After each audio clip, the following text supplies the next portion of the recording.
and welcome to Two Tired Teachers. This is a follow-up to our epic trip through the Black Hills, both in South Dakota and in Wyoming. We are at our last stop before we head home, and we don't travel full-time, so we don't do a travel vlog. And we do more topic-related things. And there was a lot that happened that really didn't fit any of those topics. We started off with trying to show you typical travel days. Yes. And basically what we ended up with was no day is totally typical. Right, and we discussed in there, and by the way, as we go through this, we're going to have thumbnails on the screen that show you the videos that we've made over the last month. Those are not links, that just shows you what the video is. The link will actually be in the description here. But our typical travel day, you know, we showed you that for us, sometimes it has to be really about the destination, yes, but at the same time, we don't lose sight of the journey. Right. And so it's kind of that compromise. But something that happened that didn't make it on camera, and that's the other thing this video is going to do, is we're going to tell you a lot of mishaps we've had, because we don't want you to think everything goes just perfectly on our trips, unlike everyone else's trips. We got to, our first night was literally just to visit our aunt. That was it. She's 96 years old, and we went to see her. We hadn't seen her in a while, so we went Sunday afternoon and Monday morning, and then left, and we got all the way from just north of Denton, Texas, up to into Kansas. Right. And the little town is Oxford, Kansas. It's a great overnight stop. It's 9 miles off of 35, and it's just $10 for electricity, water and electric. But when we got there, and I guess I was hooking up some stuff outside, Mylena discovered our shower caddy had fallen off the wall. Yeah, and if you've never had that happen, and don't dye your hair red, the shampoo was very red, and it was a mess. Yeah, we spent quite a bit of time trying to get all the soap out of the shower that we could, and the rest of it we let go down the drain. And I got to tell you, for a couple of weeks, we had good suds coming out of our gray tank. But, you know, it happened. So we went and bought a little metal shower basket. We already had some shelf liner that we could put underneath it. Got some shampoo. Right. Body wash and stuff, and you know, we kept going. It wasn't going to be a deal breaker. No. But while we were there, we realized we were already getting tired, and our next stop was supposed to be the Nebraska National Forest. And when we left the place in Kansas, City Park, you know, we'd had air conditioning on overnight. It was 75 degrees. We both had on shorts and a tank top. And before we got north of Wichita, we were down in the 50s. And so that day... Right. We'd driven about an hour, maybe an hour and a half, and we're in the 50s. And, yeah, that day was cloudy and drizzly and rain. Not heavy rain to stop us, but just drizzle and cold rain. And every time we stopped for gas, we'd come back to the RV and put on more clothes. But we made a decision, and it was a great decision. It was the decision that really set the tone for the trip.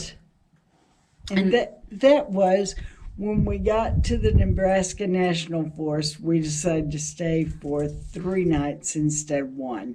And that was great. It gave us a chance to rest, recuperate, recharge our batteries. And then when we actually got to where our destination was, we were fresh. Yes. And we did make a video about Welcome to South Dakota and gave you what we thought our itinerary was going to be. And one of the beauties and one of the things I want you to notice is kind of the flexibility that we had as we went through. But we were planning on going straight out to the Wall Dispersed Camping. But when we got to the town of Wall, which is where the Rangers station is, and for the grasslands, etc., it looked like rain again. And the only thing we really knew about the dispersed camping was that the road's not good. And dry. When it's dry. And so, you know, we are very fortunate that if one of us says, I really think we should do this. The other one's like, well, okay. Or a lot of times Or it's, I was thinking that. and so we decided to spend the night, our first night in South Dakota, in the Wall Drug parking lot. And we were not alone. No, we weren't. But that was such a great decision because, for one thing, it's a place you want to see. I mean, it is a destination you need to see. But we were able to get up early the next morning and go and see it before The crowds. and there are going to be crowds We there. managed to have 2 meals out, and one of them was from Wall Drug. Yeah, over the last 4 weeks. That was Sharon went and got it. bison burgers or buffalo burgers. That's just something that's in that area that is not readily Everywhere. available other places we've traveled. And when she went in the afternoon to get those, it was very crowded. Yeah, it was. And so I went back the next morning. But then we did get out to the Wall Dispersed Camping, and that was an interesting experience. And to sum it up in one word, it would be Windy. Yes. There's a lot of wind out there, but it is gorgeous, and you are looking over the Badlands. And You get a different view than you do from the national park. I mean, the national park is great. I was glad that we spent nothing rather than yeah, we had the America the Beautiful pass, so it didn't cost us to drive through there. And that's another thing is that was the beauty of this trip is we took time to do the scenic loops that we Yes. hadn't taken time to do before. And so we did get to go out, drive through the Badlands, and we're able to stay there and enjoy that dispersed camping. meeting people was so much fun throughout this trip. And just getting to visit with people socially distant, but that was a great thing, and we really enjoyed it. And at the dispersed camping, we met some of our subscribers. And while we were there, we knew that we wanted to stay in Custer State Park. And Custer State Park is really a good central location for a lot of things that we wanted to do. And all of the camping in Custer State Park requires reservations. There is a campground that will allow you to have same-day reservations. And we made a video about Custer State Park because it's set up differently than any park we've been to. Right. And so we just wanted to kind of clarify some of those things. But we went to Center Lake Campground because they have same-day reservations. And we set an alarm for 6 o'clock in the morning, and at that point, I believe there were 8 sites 7 or 8, yeah. that were available for the day we were going to get there out of the 74 campsites. So we booked it for 6 nights. And Sharon had already gone on ahead of time to see what sites looked like we might like them. And she got one of those. we were thrilled. And that's something that we just want to, we are going to have a follow-up video at some point about boondocking or dry camping.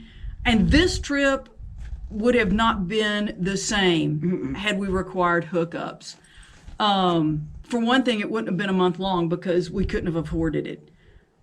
We will have been gone 28 nights and have spent $250 Right. on lodging. And if you're requiring hookups, that's not going to be an option. But, I mean, we have awesome views. I mean, it's been incredible. At every place we stopped, Yes. really. Anyway, we did an overview of Custer State Park, and then we did Center Lake Campground. And that Center Lake Campground afforded us a couple of things. One is to make multiple trips to Mount Rushmore. Yes. Because the lighting is so different, Yes. the different times of day. And then there are 3 scenic drives. And we took each of them Twice. And the Wildlife Loop, the Iron Mountain Road, and Needles Highway.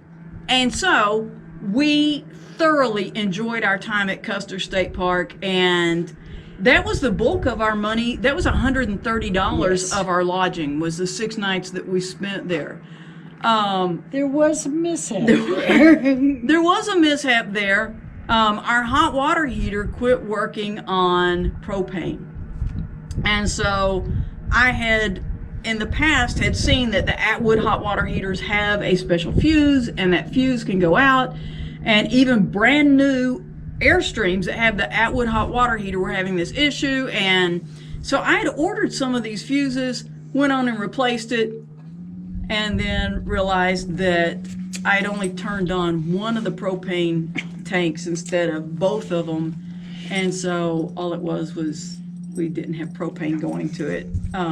But we have a new fuse in there. And another kind of mishap, we had planned on doing our laundry in Custer. We'd gone 2 weeks without, and that was about as long as we needed to go out without doing laundry. Yeah, we packed as much as we could. And so we were planning on Custer, but the only laundry in Custer was going to be closed when we wanted to do it. Well, we got to thinking and realized that the park would probably have a laundry or two. And it did. We were the only people using their little laundry facility. We used all 4 washing machines. Yeah, and it was dryers. great. It worked out great. well. And while we were in Custer, we did see the Black Hills National Forest Ranger Station, Yes. and we knew we wanted to do some dispersed camping later on. And so the ranger there actually put us on to the next 2 campgrounds that we went to. And so we talked to that ranger, and the ranger stations were all closed. That's just part of the Yes. COVID thing. But you could call them. Well, I didn't want to call them, but I was standing there with a mask on, looking confused. And the ranger came to the door and said, "Did you find what you're looking for?" And I said, "I'm not sure." And explained we wanted to do some dispersed camping near Deadwood Lead area and some near Devil's Tower. And she said, "Well, if you can stay in a campground for free, would that work?" And I said, "Yes, that would definitely work." And so she told us about this Robox, I think that's how I don't know, National Forest campground that was technically closed for the Yes. season. They had no service, but you could go stay in the campsites as long as you had to take out what you took in, which is Yeah. exactly what we're going to be doing with dispersed camping. And it was gorgeous. It was We gorgeous. loved it, and it was absolutely free. But while we were there, one night, when Marlena got up to go to the bathroom, she said, "Sharon, we have no lights, nothing." I don't know a lot about multimeters, but I knew enough that I just went out and turned off the batteries so that the carbon monoxide detector didn't start buzzing at us because it had no power. Next morning, got out, and what had happened is when we bought the RV, we were told that it was a new battery. And so I had gotten a battery as comparable as I could find to the one that was on the RV, so that we had 2 batteries, could go twice as long, just on the batteries that run the battery that runs the lights and the lights, water pump, smoke detector, carbon monoxide detector, stereo, those kinds of things. Well, I went out and used my multimeter and found out the one that had come on the RV was just dead. And it was our primary. It was the one that had the positive connected. And so I disconnected it, switched batteries where the one that I'd bought yes. became the primary and the only one. Thought we might be able to hobble home on that. And so it worked. It worked while we were there. Yes. And man, while we were there, we went fishing, had a great time doing that. We talk about that in that video. And we went on the Mickelson Trail. Yes. And that was, that you have to watch the video. Well, I tell you, that is something we could have easily overlooked. Yes. And I'm so thankful we didn't. It was kind of an afterthought as to, yeah, we should go do that. And wow, stunning, amazing, beautiful time that we had there. And then we were actually really thankful. Deadwood had changed a lot since we had seen it, and we were further away from there, and we just had a gorgeous spot and loved it. And then went over to a National Forest we campground. barely got out of that. Yeah, that campground, it was really tight. Those spaces were really tight, and we made a brief video about the advantages of smaller RVs. Yes. But when we got to the campground in Wyoming, and by the way, while we were there, we had driven up to Spearfish because there was a historic fish hatchery Right. there. Very And we wanted to see it. interesting. And noticed that it was, less than 50 miles to go on Right. over to Sundance, which was where our next area was going to be. Mm-hmm. We wanted to have some idea. Since it was so close, we decided to go in and check out the next campground. Once again, divine intervention. God knew we needed to go over there because we had planned on the rest area at Sundance being where we emptied our tanks. And filled our fresh water tank. And as we got over there, there are signs telling us that the rest area at Sundance was closed. Closed. And I got to tell you, Sundance is not huge. There weren't going to be many options on where we could empty our tank or fill our fresh water. And so we were just so thankful that we'd gone over and kind of done a reconnaissance for that campground. So instead of going directly to the campground, we went to Rapid City and to Cabela's and emptied our tanks and filled the fresh water tank. And that worked out great. And then went on up to Sundance, to near Sundance for the campground. Yeah, Rooter was the Yeah, name of the yeah. campground. And that campground was great. $10 a night. No hookups, but still you're less than 30 miles away from Devil's Tower, which is what we wanted to go and see. We get there Go ahead. and start trying to unhitch, and the jack is starting to really and I realize that battery I thought would make it home wasn't going to make it. It did last long enough to let us unhitch. And for that, we're very grateful. I mean, I had plugged it, made sure I was plugged into the van, turned the van back on to see if that would help any, and it really didn't. Our goal had been to go straight out to Devil's Tower and see that. I mean, it's something we've been looking forward to. We made the mature, responsible decision. We had thought we would go from South Dakota to Wyoming once, Period. and that was it. Well, as it was, we'd done a reconnaissance and gone back. Now we'd gotten to Wyoming, found out that our battery's not going to make it, and the closest town that has any services basically is Spearfish, so we go back to South Dakota. We ended up making that trip a few more times than we had planned to, but it all worked out. We got over. The battery I had gotten had come from Walmart and had no prorating. The on guy it. who was looking at the battery said, "Oh, this battery's dead. It's good and dead." It's deader than dead. It's not doing anything. And so, but thankfully, we were near enough a town that had, a battery that we could get that's Yes. going to get us home. And then I can do some actual research on exactly what I want to do. If you have any great suggestions, Feel free. appreciate that. But anyway, so we were able to get that taken care of. None of these things that happened that we're not thrilled about did we say, oh boy, we get a chance to try and overcome. No, but it's part of the journey. But we were there. We went and saw a devil on our way back from Spearfish. Yes. We went around the northern route and went to Devil's Tower. And it is, you just can't imagine. No. It's just, you can't imagine. But we got to see it then, and we were close enough. We went back the next day, even though it was misting, and got some really incredible shots of, the haze and stuff over that. But, that was great. And then on our down day, On Sunday, I heard something. I said, "Sharon, I think it's raining." Well, she went outside and came to my window and knocked on it. There was sleet on her a little bit of jacket. sleet and snow. Yeah, it started snowing. Yeah, then it started snowing. Fat flakes. Yeah, I didn't get any video of the big flakes, but yeah, we really hadn't planned on snow on this trip, but in September. but hey, it was gorgeous. And another thing, which was at that point, we talked about, should we go on Yes. and go further south from here, because our next stop was going to be a little state park in southern Wyoming, because there were a couple of things that we wanted to see in that area. And we talked about it back and forth and finally decided, you know what, we're here, we're set up. If it really snows, we're safe. All we got to do is stay put. We've got plenty of stuff to get us through. And so we made the decision not to try and pack up and leave at noon or a little after. Yeah. Or even later, because we thought we're only going about 3 or 4 hours. Right. And so we thought, well, even if we left at 2 in the afternoon, we'd get there by 5.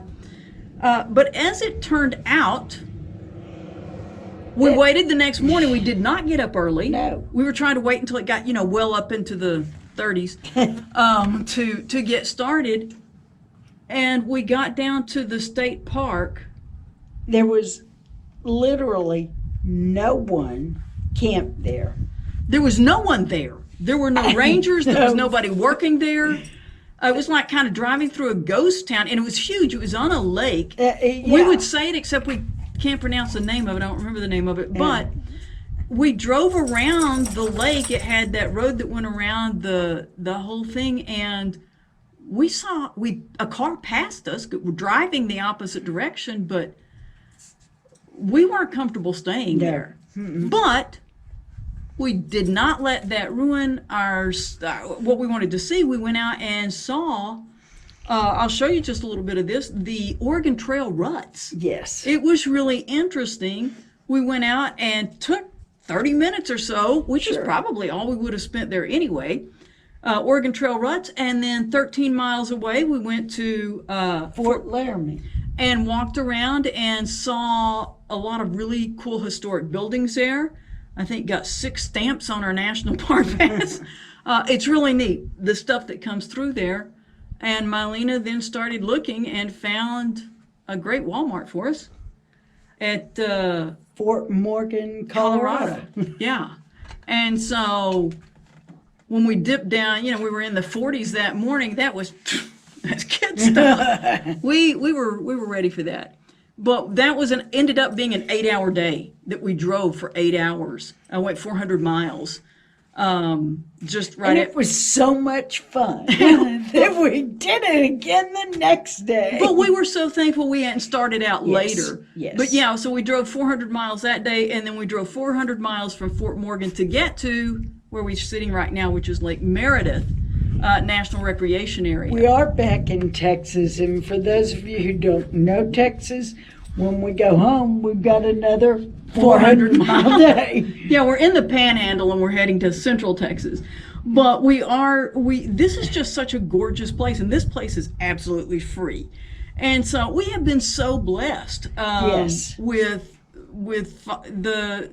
and the solar has done great. Our little generator supplemented when we were in the forest and didn't get as much solar. This has just been an incredible trip.